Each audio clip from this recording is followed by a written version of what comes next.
Hello friends, स्वागत है आपका आर्ट्स कोचिंग क्लासेस के यूट्यूब चैनल पे। आज हम बात करेंगे आईपीसी नामकरण की। ठीक है, इससे पिछले वाली क्लास में हमने बात की रूप पद्धति और लेखन पद्धति की। आज बात करने जा रहे हैं आईपीसी नामकरण की। तो आईपीसी की फुल फॉर्म क्या होती है? देखो,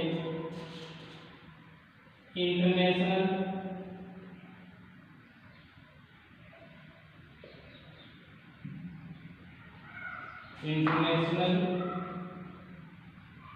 union of pure and applied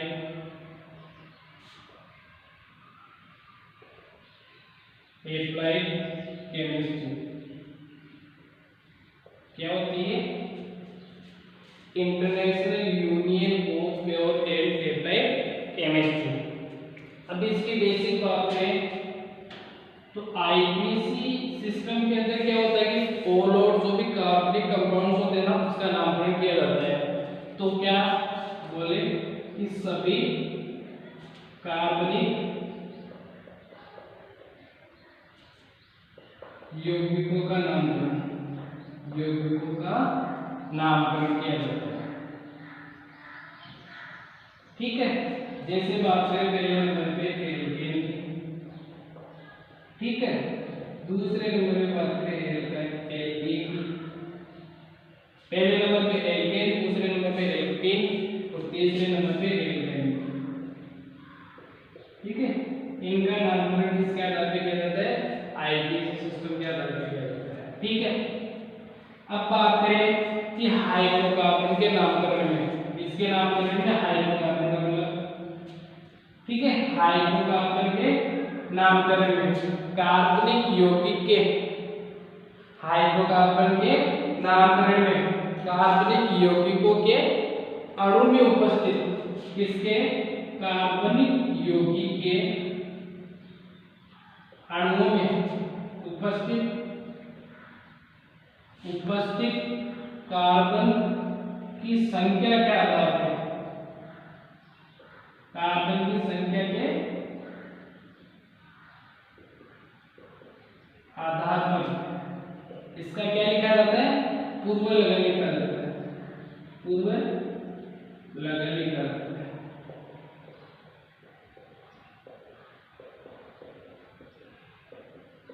ठीक है, तो पूर्व लगन तो किसके आधार पर लिखते हैं कि जो भी हाइड्रोकार्बन का हम नामकरण करते हैं ना, उसमें जो भी कार्बनिक यौगिक है ना, उस कार्बनिक यौगिक के अणु में कितने कार्बन उपस्थित है, उसके आधार पर इसका पूर्व लगन लिखते हैं। ठीक है, पहली बात हो गई है। दूसरी बात हम करेंगे कि जो भी कार्बन कार्बन के मध्य बंध होता है, कार्बन कार्बन के मध्य बंध होता है ना, उसके आधार पे क्या लिखा जाता है? इसका अनुलग्न लिखेंगे। क्या लिखेंगे? अनुलग्न लिखेंगे। ठीक है, दूसरी बात हो गई। तीसरी बात करेंगे हम कि जो भी पूर्व लगन लिखेंगे ना, पूर्व लगन प्लस अनुलग्न, पूर्व लगन और अनुलग्न दोनों को मिला करके इसका क्या करेंगे? नामकरण करेंगे। दोनों को मिला करके क्या लिखेंगे? इसका नाम, इसका कार्बनिक यौगिकों का, इसका लिखेंगे कार्बनिक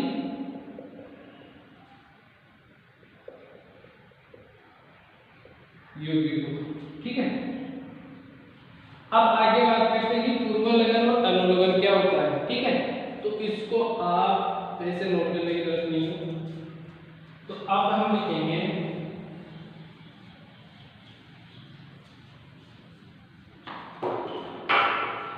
पूर्व लगन। सबसे पहले क्या लिखेंगे? पूर्व लगन। ठीक है, तो इसकी सारी बना लीजिए। पहले लिखेंगे अणु में उपस्थित कार्बन परमाणु की संख्या। क्या लिखेंगे? अणु में उपस्थित कार्बन परमाणु की की संख्या, ठीक है। एक साइड लिखेंगे इसका पूर्व लगन, ठीक है। तो अब लिखते हैं C1 यानी carbon 1, C2, C3, C2, C3, C4, C5, C6, C7, C8, C9 और C8, ठीक है। इसका पूर्व लगन क्या होगा कि कार्बन परमाणु की संख्या 1 होती है तो उसका पूर्व लगन होता है मेथ। क्या होता है उसका पूर्व लगन? मेथ। कार्बन परमाणु की संख्या 2 है तो उसका पूर्व लगन क्या होगा? 8। पूर्व लगन क्या होगा? 8। यदि कार्बन परमाणु की संख्या 3 है तो उसका पूर्व लगन क्या होगा? प्रोप। 4 तो क्या होगा? ब्यूट। 5 तो क्या होगा? पेंट। 6 है तो क्या होगा? हेक्स। 7 तो क्या होगा? हेक्ट।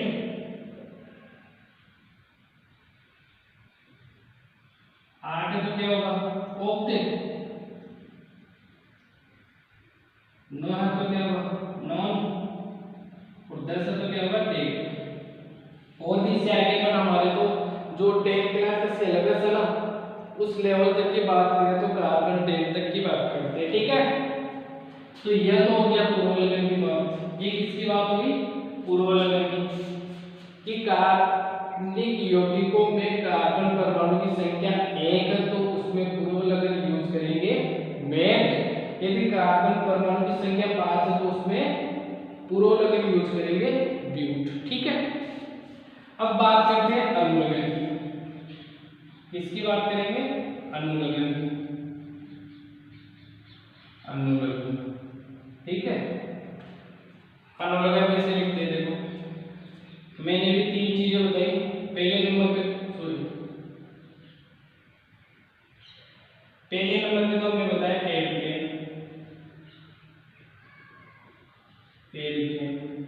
ये अनुलग्न क्या रहता है? बंध के आधार पे, बंध के आधार पर, ठीक है। तो इसमें यहाँ पे लिख लो बंध, ठीक है। पहले नंबर पे आता है एल्केन, ठीक है। दूसरे नंबर पे हमारे पास आता है एल्कीन और तीसरे नंबर पे हमारे पास आता है एल्काइन। तो एल्केन में होता है सिंगल बंध, ठीक है, इसको बोलते हैं एकल बंध। इसमें होता है द्विबंध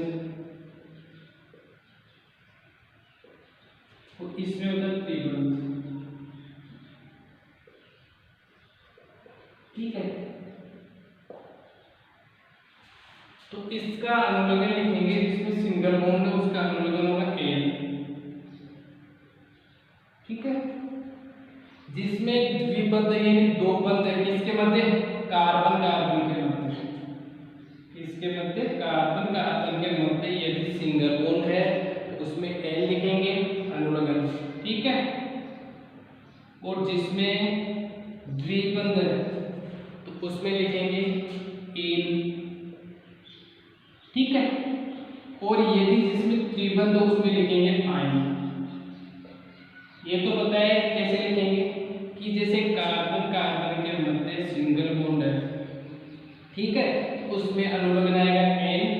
और यदि कार्बन कार्बन के मध्य द्विबंध है, ठीक है, उसमें अनुलग्न आएगा एन। और यदि कार्बन कार्बन के मध्य त्रिबंध, ठीक है, उसमें अनुलग्न आएगा आयन, ठीक है। ये बात हो गई। अब बात करेंगे हम, सबसे पहले लेंगे एल्केन के नामकरण, ठीक है। तो इसको आप एक बार नोट कर लो।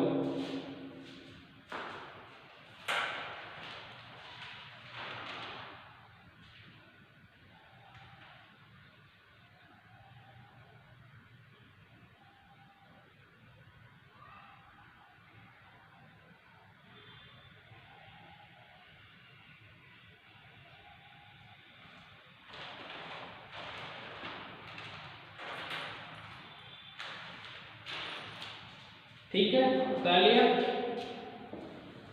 अब बात करेंगे हम एल्केन के नामकरण, ठीक है।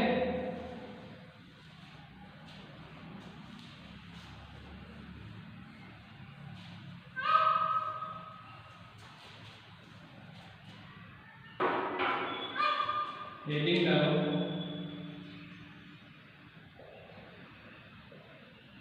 एल्केन का नाम, नोमेनक्लेचर ऑफ एल्केन, ठीक है। एल्केन का नामकरण, नोमेनक्लेचर ऑफ एल्केन।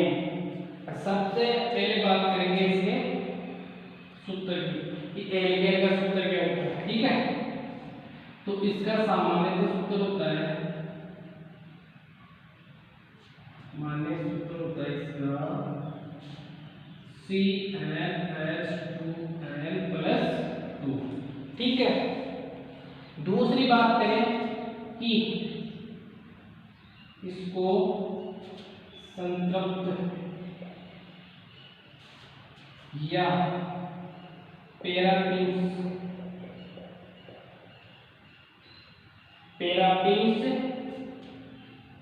हाइड्रोकार्बन भी कहते हैं। क्या कहते हैं? इसे पैराफिन्स हाइड्रोकार्बन भी या पैराफिन्स भी कहते हैं। इसे संतृप्त या पैराफिन्स भी कहते हैं, इसे एल्केन, ठीक है। दूसरी बात करें, ये बात होगी इसकी बेसिक चीज की कि इसका श्रेणी सूत्र क्या होता है। कभी कभार बोर्ड के एग्जाम में आ जाता है 1 नंबर का क्वेश्चन कि एल्केन का श्रेणी सूत्र क्या होता है, तो आपको लिखना है CnH2n+2, ठीक है। दूसरी बात करें इसकी बेसिक चीज की कि इसको संतृप्त हाइड्रोकार्बन या पैराफिन्स भी कहते हैं। अब आता है कि इसका नामकरण करेंगे तो नामकरण का नियम क्या होगा, ठीक है। तो लिखो नामकरण के नियम, नामकरण के नियम। तो इसका नामकरण का नियम क्या है कि सबसे पहले क्या करते हैं कि सर्वाधिक लंबी कार्बन श्रृंखला का चयन करते हैं कि मतलब कि जिस श्रृंखला के अंदर कार्बन की संख्या सबसे अधिक होगी ना, उस श्रृंखला का चयन करेंगे। तो पहला नियम क्या है कि सर्वाधिक कार्बन श्रृंखला का चयन करते हैं, ठीक है। सर्वाधिक कार्बन श्रृंखला का चयन करते हैं जिसे बोलते हैं मुख्य श्रृंखला, ठीक है। सर्वाधिक कार्बन श्रृंखला का चयन करते हैं और मुख्य श्रृंखला के बाद रहे यौगिक को क्या बोलते हैं, प्रतिस्थापी समूह कहते हैं, प्रतिस्थापी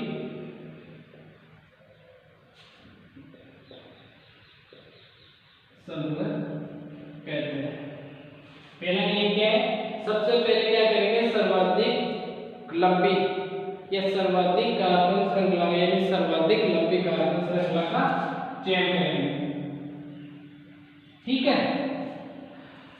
चयन कर लिया। चयन करने के बाद में जो भी मुख्य श्रृंखला के बाहर यौगिक बचेगा उस यौगिक को क्या नाम देंगे, प्रतिस्थापी समूह बोलेंगे।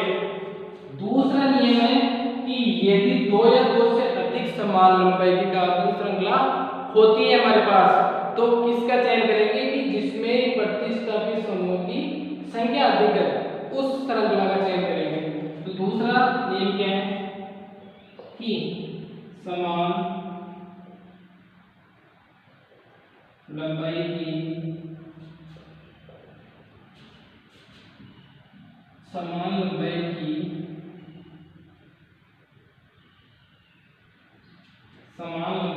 कार्बन श्रृंखला यदि 2 या 2 से अधिक, यदि 2 या 2 से अधिक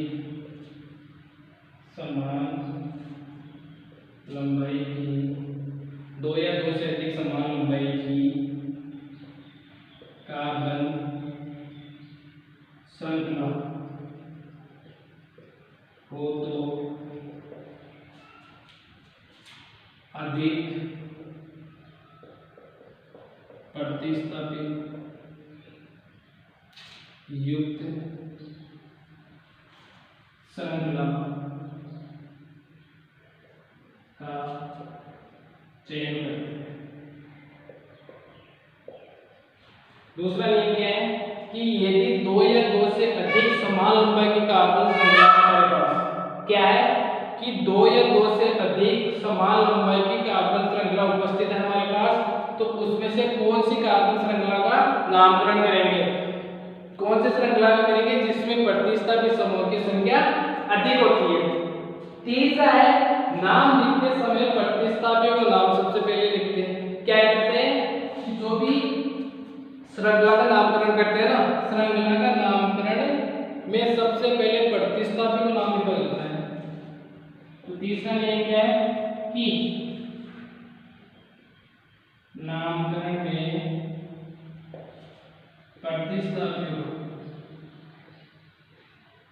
प्रतिस्थापियों का नाम सबसे पहले लिखते हैं। ठीक है। चौथा नियम है यदि एक से अधिक प्रतिस्थापित समूह उपस्थित हो, क्या कि एक से अधिक प्रतिस्थापित समूह उपस्थित हो श्रृंखला में, उसका नाम कैसे लिखेंगे? ठीक है। तो क्या है यदि एक से अधिक प्रतिस्थापित उपस्थित हो तो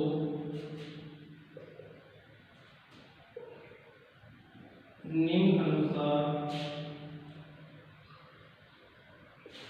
नाम लिखते हैं।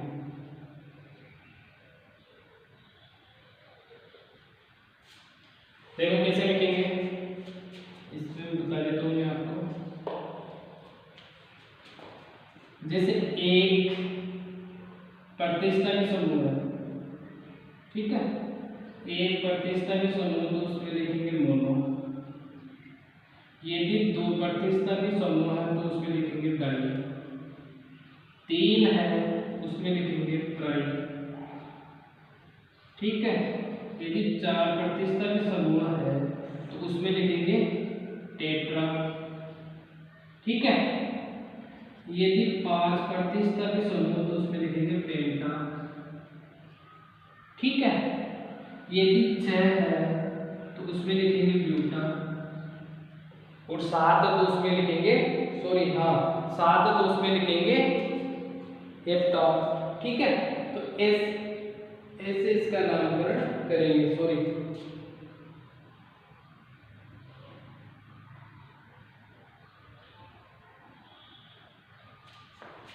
इसमें लिखेंगे हेक्सा, 6 में लिखेंगे हेक्सा, 7 में लिखेंगे हेप्टा, 8 में लिखेंगे ओक्टा, 9 में लिखेंगे नोना, और 10 में लिखेंगे टेका। ठीक है। ये बात हो गई इसकी। पांचवी चीज की बात करते हैं पांचवी चीज की बात करते हैं कि प्रतिस्थापी का नामकरण करते हैं। तो प्रतिस्थापी का अंकन करते हैं तो प्रतिस्थापी को कम अंक दिए जाते हैं। ठीक है। आई बात समझ में? पांचवी बात क्या लिखेंगे कि प्रतिस्थापियों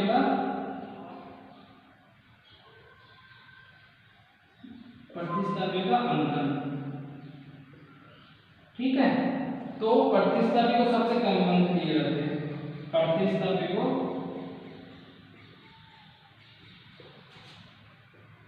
सबसे कम अंक दिए जाते हैं। ठीक है। अब बात करेंगे यदि दो प्रतिस्थापी को समान अंक मिल रहे हो। ठीक है। यदि दो प्रतिस्थापी समूह है, ठीक है, तो दो प्रतिस्थापी समूह को समान अंक मिल रहे हो तो उसको कैसे लिखेंगे? ठीक है। तो उसके लिए हम अंग्रेजी वर्णमाला का उपयोग करेंगे। अंग्रेजी वर्णमाला का उपयोग कैसे करेंगे कि अंग्रेजी वर्णमाला में जो शब्द सबसे पहले आता है उसको बाद में आता है उसको क्या करेंगे, बाद में लिखेंगे। ठीक है, अब बात आती है सबसे 6 वाले बिंदु पे। तो उसमें क्या है कि अंकों के मध्य तो क्या करेंगे, कोमा का चिन्ह लगाएंगे। क्या करेंगे, कोमा का चिन्ह लगाएंगे। ठीक है, और अंक व शब्द के मध्य क्या करेंगे, हाइफन का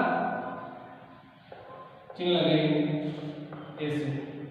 ठीक है, जैसे बात करें 3 3 है, इसके मध्य क्या करेंगे, कोमा का चिन्ह लगाएंगे। और यदि मैंने लिख दिया 3 ब्यूट, ठीक है, इसके मध्य किसका चिन्ह लगाएंगे, हाइफन का चिन्ह लगाएंगे। अब बात आती है इसके उदाहरण की, मतलब कि ये उदाहरण एक बार और समझ लेते हैं कि एल्केन का नामकरण करेंगे तो एल्केन का सामान्य सूत्र होता है CnH2n+2। ठीक है, इसको क्या बोलते हैं, इसके अलावा संतृप्त हाइड्रोकार्बन या पैराफिन्स भी कहते हैं। नामकरण के नियमों में हम कि नामकरण का नियम है कि सर्वाधिक लंबी कार्बन श्रृंखला का चयन करते हैं। सबसे पहले क्या करेंगे कि सर्वाधिक लंबी कार्बन श्रृंखला बनाएंगे और उस श्रृंखला के जो बाहरी यौगिक है ना उसको क्या बोलेंगे, प्रतिस्थापी समूह बोलेंगे। दूसरा नियम है यदि 2 या 2 से अधिक समान लंबाई की कार्बन श्रृंखला हो तो अधिक प्रतिस्थापी जिस श्रृंखला के अंदर उपस्थित है ना उसका सबसे पहले क्या करेंगे, नामकरण करेंगे। ठीक है, तीसरा है कि नामकरण में प्रतिस्थापियों का नाम सबसे पहले लिखते हैं। ठीक है, जैसे मैंने कोई श्रृंखला लिख दी, ये श्रृंखला है।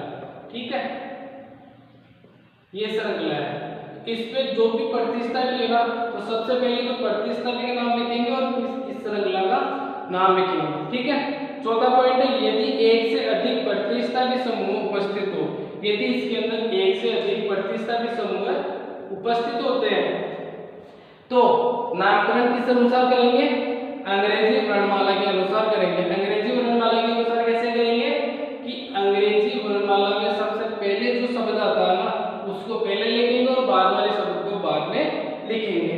पांचवा पॉइंट आता है कि प्रतिस्थापी को अंकन, प्रतिस्थापी को सबसे पहले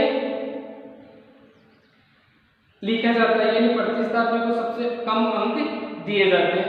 छठवां पॉइंट है कि अंकों के मध्य तो कोमा का निशान लगाएंगे। ये सबसे मोस्ट बात है, यदि ये वाली चीज आपने यूज नहीं करी तो आपका क्वेश्चन या जो आंसर दे रहे हो ना वो गलत हो सकता है। ठीक है, और अंक व शब्द के मध्य हाइफन का चिन्ह लगाएंगे। अब इसके बाद करेंगे उदाहरण की। ठीक है, तो आपको सही तरीके से समझ में आएगा इसका।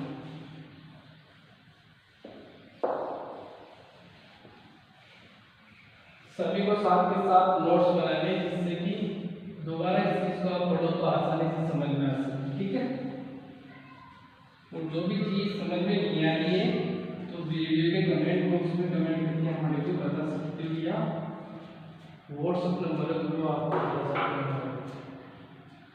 अब बात करेंगे इसकी एक चीज और बता देता हूँ, कुछ महत्वपूर्ण यौगिक।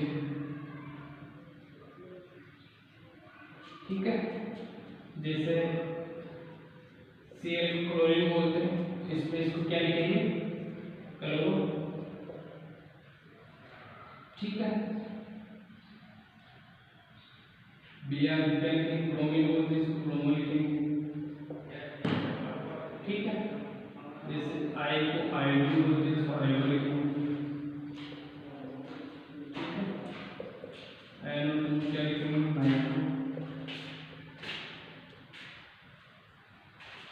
अब इसका नामकरण करते हैं या लोकल।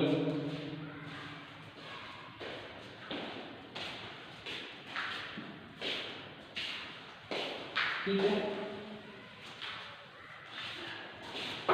अब लेंगे इसका एग्जाम्पल।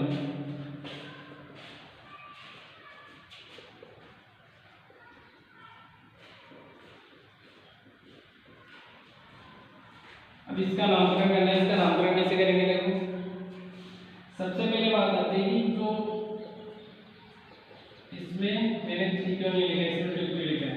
आपको सभी को पता है कि कार्बन अपने साथ 4 हाइड्रोजन के साथ बंध बनाए रहता है, ठीक है।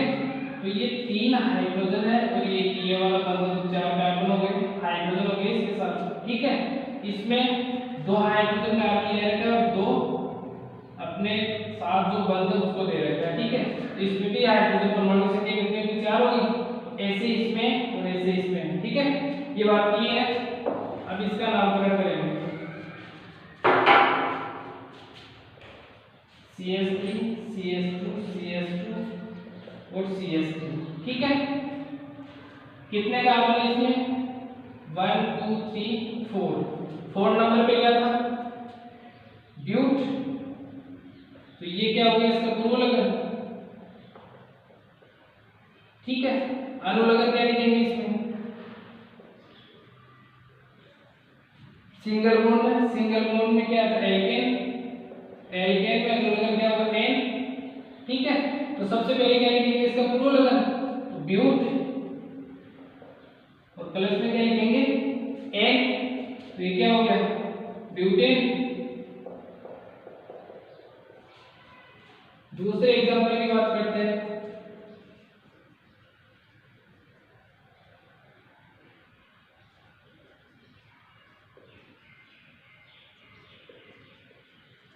इसमें भी किसका क्या करेंगे? कार्बन की संख्या देखेंगे इसमें 1 2 3 4 5, 5। तो 5वें नंबर पे क्या है? पेंट। पूर्व लगन हो गया पेंट, अनुलग्न क्या होगा? एन। तो ये क्या हो जाएगा? पेंटेन, ठीक है। ये बात होगी सिंपल से एग्जांपल की। अब बात करेंगे इसमें प्रतिष्ठा में समूह बचते रहते हैं तो उसका नामकरण कैसे करते हैं।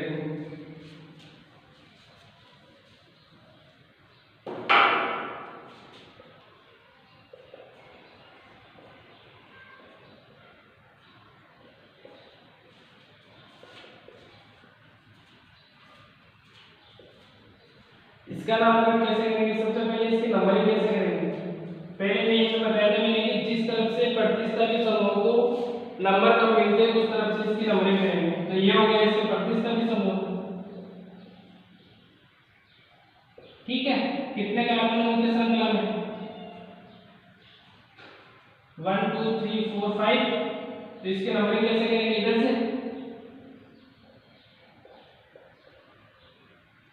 एक होती है, इधर से, किधर से कम नंबर मिले दोनों साइड से, इधर से भी कर सकते हैं। तीसरे नंबर पे आना है प्रतिस्थापी समूह। तो सबसे पहले किसका नाम लिखेंगे? प्रतिस्थापी समूह का। तो कितने नंबर पे? 3 पे, 3 मेथिल।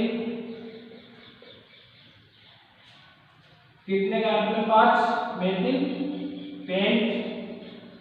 5वें नंबर पे आता है पेंट और इसका अनुलग्न होगा पेंटेन।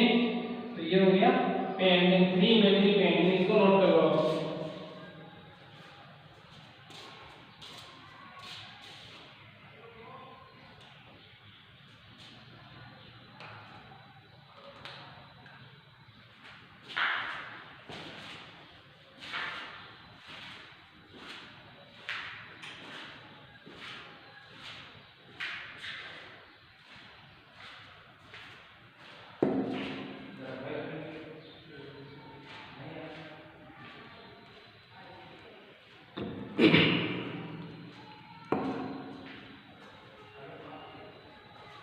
कर लिया नोट। अगले एग्जांपल की बात करेंगे।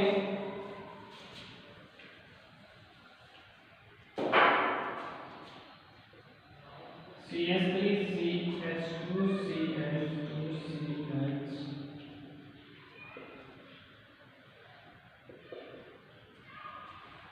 अब इसका नामकरण कैसे करेंगे? सबसे पहले तो सर्वाधिक कार्बन युक्त श्रृंखला का चयन करते हैं। इसमें कार्बन कितने? 1 2 3 4 5, ठीक है। एक तो की ये श्रृंखला, ठीक है। दूसरी की बात करें, दूसरे नंबर पे होती है ये वाली, ठीक है। तो इस पे बात करें तो इसमें कार्बन कितने? 5। इस पे बात करें तो इसमें कितने कार्बन है? 6 कार्बन। तो किस श्रृंखला में चयन करेंगे? इस वाली का, ठीक है। किसका करेंगे? इस वाली का, ठीक है। तो तो बाहर कौन किधर ये रहा प्रतिस्थापी समूह, क्योंकि मुख्य श्रृंखला से बाहर कौन रहने वाले यौगिक को क्या बोलते हैं? प्रतिस्थापी समूह। प्रतिस्थापी समूह, ठीक है। अब बात करते हैं कि प्रतिस्थापी समूह कितने नंबर पे उपस्थित है, यानी कि जो कार्बन मुख्य कार्बन श्रृंखला है ना मैं उसका नाम उसकी नंबरिंग किधर से करेंगे, ठीक है। मुख्य कार्बन श्रृंखला की नंबरिंग किधर से करेंगे, तो देखो किधर से करेंगे। यदि इधर से इसकी नंबरिंग करेंगे तो 1 एक तो इधर से देखो 1 2 3 4 5 6, ठीक है। एक होती है, एक होगी इधर से, एक होगी इधर से। 1 2 3 4 5 और 6, ठीक है। इधर वाले में कितने नंबर पे आ रहा है? 4 नंबर में। प्रतिस्थापी समूह कितने नंबर पे आ रहा है? 4 पे। तो इधर वाले में कितने नंबर पे आ रहा है? 3 पे। तो कौन सी लेंगे? नीचे वाली। क्यों? क्योंकि जो नियम पढ़ा था ना उस नियम में क्या था कि प्रतिस्थापी को सबसे कम अंक दिए जाते हैं, तो नीचे वाले में सबसे कम अंक मिल गए 3, ठीक है। तो ये वाली नंबरिंग करेंगे तो सबसे क्या लिखेंगे? प्रतिस्थापी समूह का नाम लिखेंगे। तो कितने नंबर में? 3 मेथिक, ठीक है। कितने कार्बन है? 6 3 मेथिक X प्लस N। X तो क्या हो गया? प्रो लगन, N हो गया अणु लगन, दोनों को जोड़ के लिखेंगे तो ये हो जाएगा XN। आई बात समझ में? चलो ठीक है, दूसरे एग्जांपल की बात करेंगे। CF3CH CH3CH3 CH2CH3, इसका नामकरण कैसे करेंगे? सबसे पहले इसकी नंबरिंग करेंगे। नंबरिंग 1 2 की इधर से 1 2 3 4, एक नंबरिंग की इधर से 1 2 3 4। अब आपके समझ में आ गया कि कौन सी इसमें सही है। ऊपर वाली सही है क्योंकि ऊपर वाले में दूसरे नंबर पर प्रतिस्थापी समूह आ रहा है और नीचे वाले में तीसरे नंबर पे आ रहा है, ठीक है। तो ऊपर वाली नंबरिंग से हम इसका नामकरण करेंगे। वो कैसे करेंगे? देखो 2 नंबर पे आ रहा है तो सबसे पहले क्या करेंगे? इसका नाम लिखेंगे, प्रतिस्थापी का नाम लिखेंगे। तो प्रतिस्थापी कितनी है इसमें? डबल। अभी मैंने बताया था कि एक को बोलते हैं मोनो, 2 को बोलते हैं डाई, सॉरी यदि 2 प्रतिस्थापी समूह तो क्या लिखेंगे? डाई लिखेंगे। 3 है तो क्या लिखेंगे? ट्राई लिखेंगे। यदि 4 है तो क्या लिखेंगे? टेट्रा लिखेंगे, ठीक है। तो इसमें कितने 2 प्रतिस्थापी समूह है तो डबल वाले लिखेंगे कितने नंबर पे? 2 पे। ऐसे लिखिए 2 डाई, ठीक है। 2 डाई कितने? 2 डाई मेथिल में एक प्रोब्यूट, तो ब्यूट पूरा लगन ब्यूट हो गया, अनुलग्न एन होता है ब्यूटेन होता है, ठीक है। आगे बात करेंगे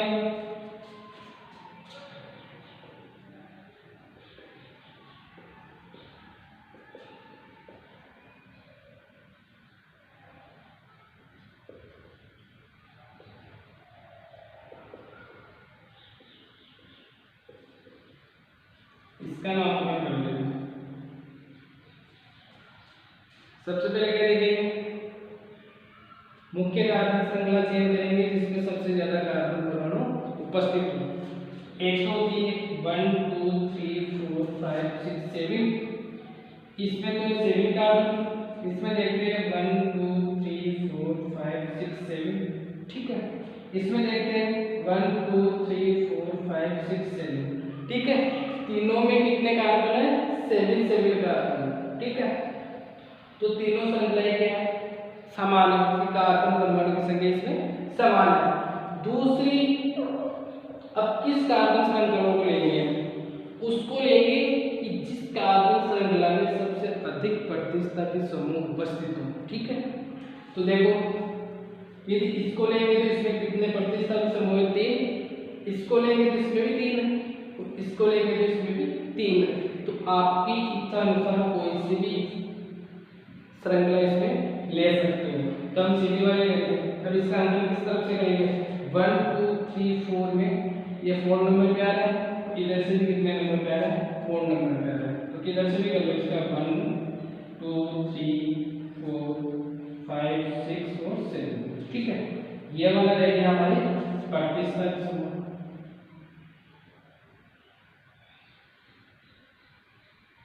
ठीक है, तो सबसे पहले लिखेंगे हम प्रतिस्थापित समूह का नाम। ठीक है, तो कितने प्रतिस्थापित समूह? 3 है, तो 3 का मतलब ट्राई। तो देखो या तो ऐसे लिख दो, कितने 4 नंबर में ना 4 4 4 ट्राई, ये ऐसे लिख दो 4 ट्राई। ठीक है, कितने 7, कितने 7 है, 7 हेट आ गया, हेट अनुलग्न होता है n, तो हेप्टेन हो गया। 4 4 4 ट्राई हेप्टेन, ये इसमें ऐसे लिखो try methyl heptane, 4 4 try methyl heptane हो गया। ठीक है, अब बात करेंगे इसका नाम मैं लिख देता हूँ, लिख दो 4 4 ट्राई मेथिल हेप्टेन। ठीक है, अब अगले एग्जाम्पल की बात करते हैं। CH3 CH Br CH3 CH2 और CH3। इसका नामकरण किधर से करेंगे? इधर से, क्योंकि ब्रोमो को कम अंक के इधर से करेंगे। 2 नंबर पे आ रहा है तो वन साइड से इसका नामकरण लिखेंगे। सबसे पहले क्या लिखेंगे? इसका नाम प्रतिस्थापित नाम लिखेंगे। ठीक है, कितने नंबर पे? 2 नंबर पे 2 ब्रोमो, कितने में 8 2 ब्यूट, प्रोलगन ब्यूट अनुलगन ब्यूटेन। ठीक है, 2 ब्रोमो ब्यूटेन। अगले एग्जांपल की बात करेंगे, यहाँ पे आ गया Br और यहाँ पे आ गया I CH3। अब बात आती है इसका इसकी नंबरिंग किधर से करेंगे। ठीक है, नंबरिंग किधर से करेंगे और इन दोनों में से नाम पहले किसका लिखेंगे। ठीक है, तो नंबरिंग मैंने एक नियम बताया था, उस नियम में था कि अंग्रेजी वर्णमाला के अनुसार इसका नाम लिखेंगे और इसकी नंबरिंग करेंगे। ठीक है, तो नंबरिंग किधर से करेंगे? यदि इसकी नंबरिंग इधर से करेंगे, इसकी नंबरिंग इधर से करेंगे तो 3 नंबर पे आएगा, इधर से करेंगे तो भी 3 नंबर पे आएगा। आपकी इच्छा अनुसार किधर से भी कर सकते हो। तो ऊपर वाली साइड से इसकी नंबरिंग स्टार्ट करते हैं। ठीक है, अब अंग्रेजी वर्णमाला के अनुसार इसका नाम लिखेंगे तो बी पहले आता है, आई पहले आता है। अंग्रेजी वर्णमाला में बी पहले आता है, तो पहले किसका नाम लिखेंगे? बी का। तो बी कितने नंबर पे? 3 नंबर पे 3 ब्रोमो। ठीक है, 3 ब्रोमो 4 आयोडो, कितने का मतलब 5 में 8 प्रोब्यूटेन पेंटेन। 3 ब्रोमो, क्योंकि तीसरे नंबर पे क्या है? ब्रोमीन। 4 आयोडो, चौथे नंबर पे क्या है? Iodo. 3 bromo 4 iodo pentane. Pentane क्योंकि इसमें कितने कार्बन है? 5 कार्बन है, और कार्बन नंबर 5 में पेंट आता है। प्रोलगन हो गया, अनुलगन होता है इसका एन, तो प्लस पे क्या लिखेंगे? एन लिखेंगे, तो पेंटेन हो गया, आएगा। चलो ठीक है, अब मैं आपको घर के लिए कुछ दे देता हूँ एग्जाम्पल जो आपको करने हैं। ठीक है, तो नोट कीजिए, सभी को नोट करना और सभी को सोल्व करना, ठीक है।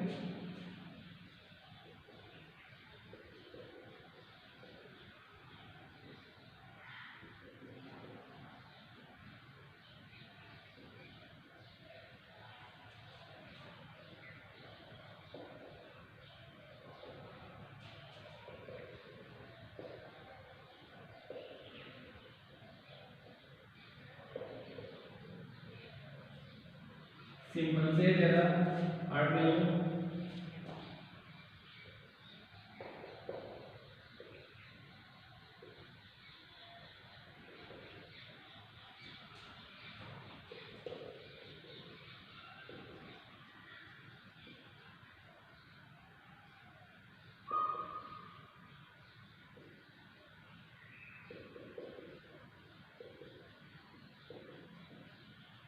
ठीक है। ये आपको पांच जो एग्जाम्पल है वो घर पे सोल्व करने। अब एल्किन और एल्काइन की बात करेंगे अगली क्लास में। धन्यवाद।